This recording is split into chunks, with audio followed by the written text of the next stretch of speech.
The movie starts off with a black dude getting lost in the suburbs, going on his phone to look for directions. While that's happening, a white car is tailing him. With enough common sense, he realizes whatever he's going to is not that worth it, so he goes back the other way. But it's too late, and he gets taken. It cuts to Chris with his girlfriend Rose as he's getting ready to stay at her parents' house for the weekend. But Chris isn't that excited because there's a glaring issue, and that is, he thinks that Andrew Garfield is the worst Spider-Man. No, I'm kidding. They don't know that Chris is black. You what? Rose reassures Chris, saying, "Babe, it's fine. My dad voted for Obama twice. Plus, they're very comfortable saying the N-word, so you should be fine." They start driving, and Chris calls up his boy Rod, aka the best character in the movie. Even he is having second thoughts whether or not Chris should go to this trip, because he knows how older white people get with interracial relationships. Brother, what's that? They arrive at the house, and immediately there are red flags. They have workers who happen to be black. There's nothing wrong with having them, as long as they're getting paid well. But considering the fact that they're working for a white family and all of them seem to be black, and it's in the middle of the woods, it's enough to raise an eyebrow. We get introduced to Rose's parents, Missy and Dean. They sit down in the backyard in the patio, learning amongst each other, like how Rose comes from a family of doctors. Chris revealed some stuff like how his dad wasn't in the picture and his mom got killed in a hit and run. They notice Chris twitching, realizing that he is a smoker. He tells them that he's trying to quit. Dean says that his wife can help him with that. She knows a hypnotic trick that can get rid of that nasty habit. It involves a cup of tea, a spoon, and listening to KSI's music. I'm in the thick of it, everybody knows, they know me where.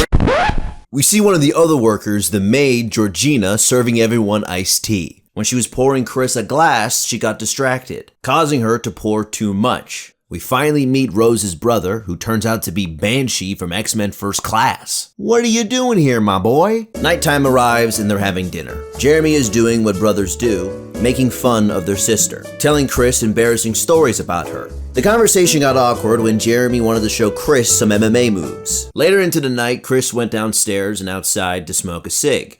As he's about to smoke one, he sees the gardener. He does an impression of Usain Bolt and runs straight towards Chris. It looks like he's about to tear him a whole new oh, wait.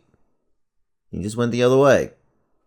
Weird. Chris, being freaked out, goes back upstairs, when suddenly the lights are turned on and it's Missy. She asks Chris to sit down with her and talk for a little bit. They had a light conversation about the smoking thing again and how the treatment works. Then the conversation got heavy and personal, talking about his mother and where was Chris when it happened. Chris was clearly uncomfortable, but something compelled him to continue. He tells Missy that he saw the hit and run, but he didn't do anything. He just sat there and just watched TV, because he felt like if he did something, then what he saw was real, so he just blocked it out. Chris wants to get out of the conversation, but he can't move. He's stuck to the chair. He's paralyzed. This right here is my favorite part of the movie, because with one sentence, he is taken to what it's called the sunken place. The visual representation of trapping him inside his consciousness is so well done. Being pulled from his control of his own mind as he goes deeper down into the darkness, and at the same time you see Chris standing there with a single tear coming down his face. Ooh, that is so fire. Give a round of applause for Daniel Kaluuya, ladies and gentlemen.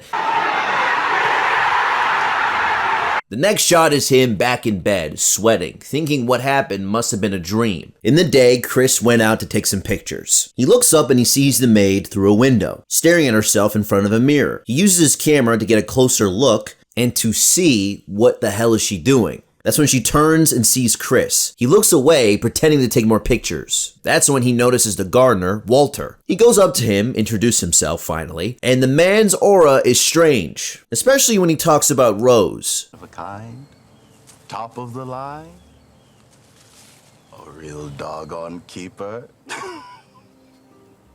Right. Walter also wanted to apologize to Chris last night. What he did was merely an exercise he does. He also tells him that he was with Missy last night as well, confirming that his dream actually happened. He takes out a cigarette and he doesn't even have the urge to smoke it anymore. He went to talk to Rose and what her mom did to him last night, and even about Walter. Rose, being embarrassed, apologizes on her behalf. The guests arrive for the party that Missy and Dean arranges every year. What Jordan does really well in this movie is the underlying ignorance and racism that white people have when talking to black folk. Tell me, Chris, is it true that it's better down there? You know, Chris, if I knew you were coming, I would have brought some food of your liking. You know, I've always wanted to be black. The strength, the speed, the style, the words you can say. Can I say the N-word?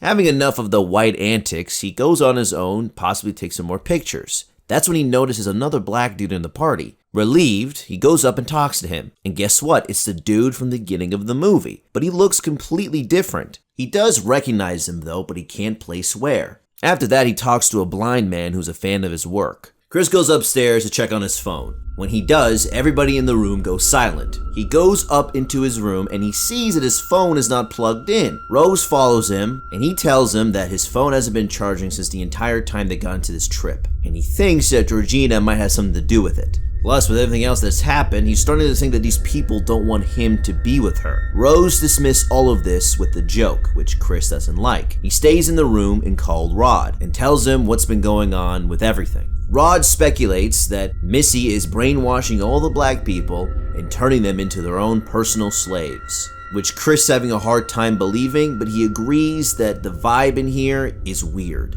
As he hangs up the phone, Georgina is standing right in front of him. She came here to apologize, which Chris said is fine, but she continues. While doing so, she's giving a creepy ass smile and tears flow down her face. It seems like something inside of her wants to be let out. After she's done apologizing, she leaves, with Chris giving the look of, "This nigga is crazy." He goes back downstairs and rejoins the party. He's surrounded by a bunch of guests, and one of them asks what's it like to be black in America. Before he can answer, he gives it over to the other black dude in the party. While he was answering the question, he takes a flash photo. When that happened, his nose started to bleed, and the look he gave was gone. It went from calm and happy to terrified. He runs up and grabs him, telling him to leave this place, to get out.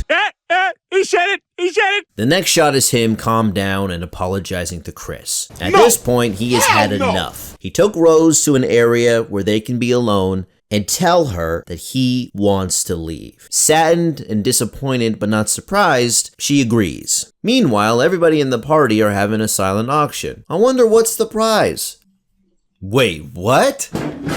Oh, what the? Rose and Chris go back to the house and start packing up. While doing that, he gets a call from Rod. He was able to identify the guy from the photo he sent to him. His name is Andre, from the neighborhood that Rod and Chris grew up in. He said he's been missing for months now. Chris tells him that he was with an older white woman and he's been acting the same as the other black people around here. Chris is starting to believe somewhat of what Rod's been talking about. That's when he starts packing up faster. He notices a small door opened. He checks it out and sees a box. Inside are photos of all of Rose's exes. Looks like this little marshmallow likes to be drenched in hot chocolate. As he goes through the photos, he sees Walter and Georgina. But from the photos, they look completely different like they do now. He puts the photos back into the box and closes the door. Standing in front is Rose, and she's packed up and ready to go. But she can't find the keys. And Chris tells her we could do this on the move. As they're heading downstairs, the family stops them for a little bit. Chris is making loads of excuses for them to leave. Tension starts to rise in the room.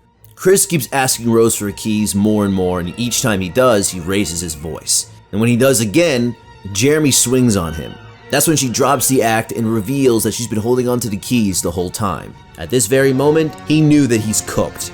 At this very moment, there's either a fight or flight response for Chris, and he chose fight. He tries to get away, but with one tap of Missy's teacup, he gets knocked out. The next scene is Chris in a different room strapped in a chair. In front of him is an old retro TV. In the video, you see an old man with his family. You can clearly see Missy and Dean, so this has to be Rose's family, which means that this old guy must be Rose's grandfather. He talks about how black people have such great natural gifts, but he feels like it's being wasted. So with the help of Missy's hypnotic tricks and a procedure that he created, he's able to put a white person's brain and inhabit a black person's body. That's why Rose has been dating all these black people and then auctioning him off afterwards. Meanwhile, Rod goes to police and tells them everything on what's going on. About Chris being missing, how they identified a guy who's also been missing but for 6 months, which led to Rod theorizing that the girlfriend's parents that Chris was supposed to meet for the first time are actually freaky as hell and abducting black people and turning them into their personal slaves. And this is why Rod is the best character, because he figured all of this out pretty much on his own. The police reaction was...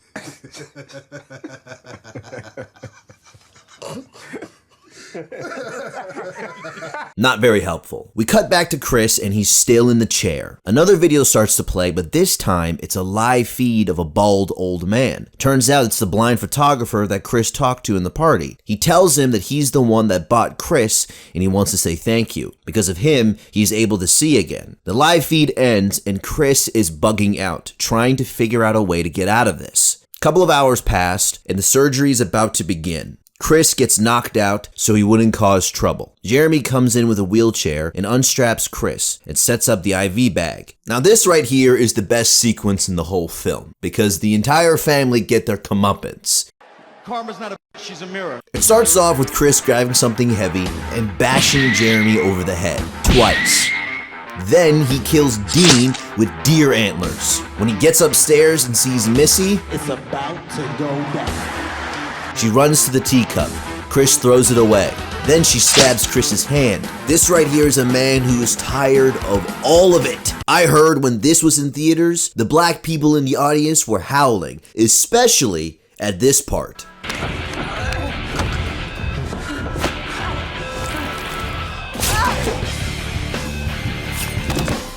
After killing Missy, Chris heads to the door. Just before he does, Jeremy comes out of nowhere like Randy Orton, putting him in the chokehold, finally showing Chris his MMA moves. Every time Chris gets to the door, Jeremy kicks it back. As the life being choked out of him, he musters enough strength to reach for the door one more time. When Jeremy kicks it, Chris stabs him with scissors, making him collapse. That's when Chris stomps Jeremy's head and he doesn't stop until he's dead. While this is happening, Rose is in a room and...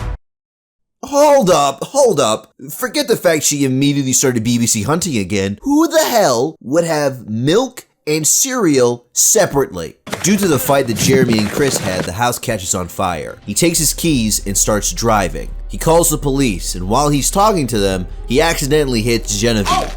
Now, Chris at this very moment had the opportunity to just leave her and leave all of this behind. But deep down, he knew that he has to save somebody because he couldn't save his mom. So he helps her, puts her in the car, and starts driving again. Now, as he's driving away and thinking he did a good thing by helping Genevieve, he actually didn't realize that she was a sleeper agent because she starts attacking Chris. Thus, the audience starts to realize that this woman is actually the grandmother of the family. Due to the attack, it distracted Chris long enough to get into a car crash and kill Georgina. He gets out of the car and Rose has started shooting. He tries to get away, but Walter comes in going for the kill. If Genevieve is the grandmother, then Walter has to be the grandfather. Chris, remembering the flash photo he took with the other guy, does the same to Walter. Now, it looked like it didn't work because he asked Rose for the rifle. But the real Walter came in clutch and shoots Rose in the gut. Then he took the rifle and shot himself. Now, Chris is beaten and battered, but he gets up and chokes the life out of Rose. And while he's doing it, this woman is giving out a creepy smile. But he couldn't finish, which I don't understand why. I beg your pardon. I beg your pardon. That's when the police shows up, and Rose, trying to save face, pretends that she's the victim, but the person coming out of the cop car is none other than Rod. It doesn't look like it, but Chris is happy to see him. They both get into the car, he gives the good old, I mean, I told you so, and they drive off, thus ending the movie. There is an alternative end to this movie where the cops do show up and they arrest Chris and they put him in prison. The original one was better. That's it for this video. I'll see you in the next one. Peace.